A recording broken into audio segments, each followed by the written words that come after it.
No Arquitetando hoje, uma visita a Guilherme Torres, aqui na capital paulistana. Bom, Guilherme, eu venho te assediando já, há bastante tempo para tentar conseguir aí saber um pouco mais sobre a tua vida, um pouco mais sobre a tua carreira. Bom, finalmente a gente conseguiu, não por você, mas por mim, isso de vir a São Paulo, às vezes é difícil. Ele está sempre bem disposto, está sempre acessível. E é um pouquinho sobre isso que a gente vai começar a falar, sobre o começo aí da tua carreira, que hoje é tão comemorada, você é super celebrado. Queria que você contasse como é que foi o encontro com a arquitetura e como é que você virou esse cara tão famoso que você é hoje. Eu comecei a trabalhar, na verdade, como desenhista. Entendeu? Então, eu tenho uma história já de arquitetura de muito tempo, porque era quando eu era criança e eu já comecei a me interessar muito por isso, até porque o meu gosto, acho que ele se manifestou desde cedo, que eu tenho das minhas primeiras memórias, que eu morava numa casa super bonita.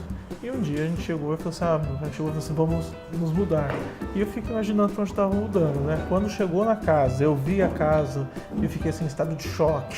Mas porque era bonita? Era horrorosa. Era horrorosa. E eu odiei essa casa a minha vida inteira e eu fiquei muito obsessivo, mesmo sendo criança, com essa história de casa, de como o espaço interfere. Eu percebia isso por uma questão, o espaço era grande, foi para um espaço menor. Os móveis não cabiam direito dentro, tudo, eu achava a casa escura. Isso me incomodou profundamente. Então, minhas primeiras lembranças que eu tenho estão atreladas a essa questão de arquitetura, entendeu? Não no sentido de uma arquitetura só de admiração, mas essa questão de como... Do uso, de como que o espaço interfere na tua vida, entendeu? Eu tive essa vivência, vamos dizer, de como você trocar de espaço, o teu bem-estar tem uma interferência também.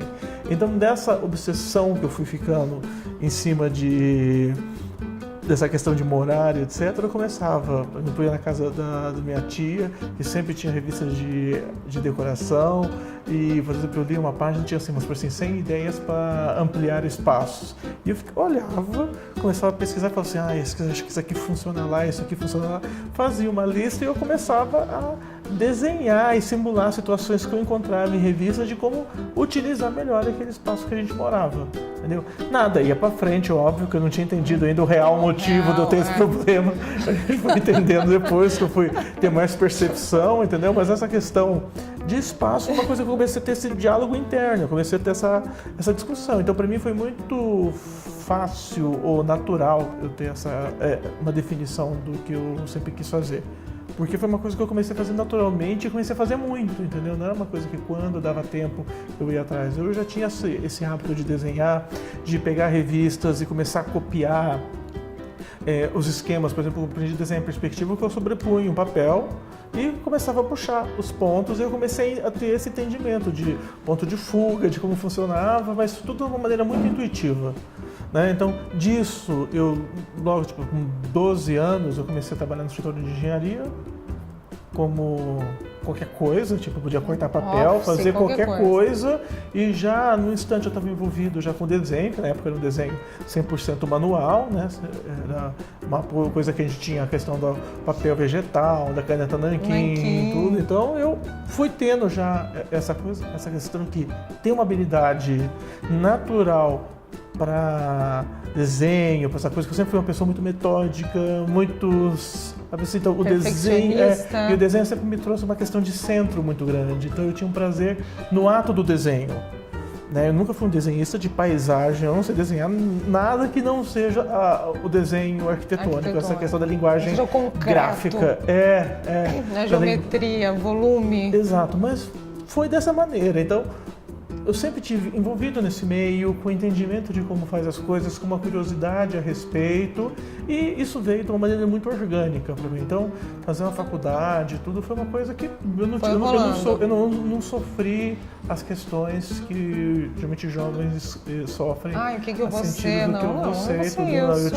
Eu tive outros sofrimentos, mas digamos que desse eu fui poupado. Voltando aí a essa tua paixão pelo desenho, desse teu desenho muito ligado com geometria, com forma, daí vem a tua paixão pelo concreto, pela madeira, disso de dar sei lá, um tato para essa forma toda? Eu acho que, por exemplo, assim, da minha natureza, o que eu tenho muito é uma introspecção muito grande.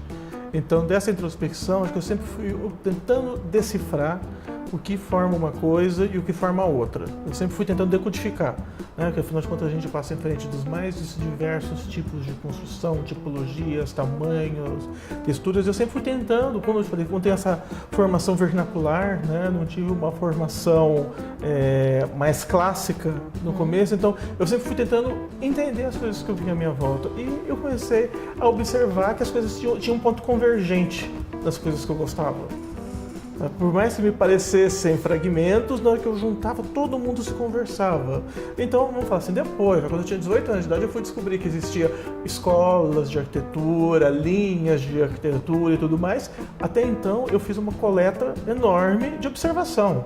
Simplesmente observação. Então, às vezes eu passava na rua, via uma casa, que a casa podia estar detonada, mas eu via uma nobreza naquela obra, entendeu? E ela podia estar caindo nos pedaços, mas eu achava lindo. E eu via aquela casa que todo mundo achava linda, eu achava a casa ridícula, horrorosa, brega, cafona. Brega, isso. Entendeu? E a casa novinha, entendeu? Então eu comecei desde cedo a entender que novo e velho não tinha muito sentido para mim.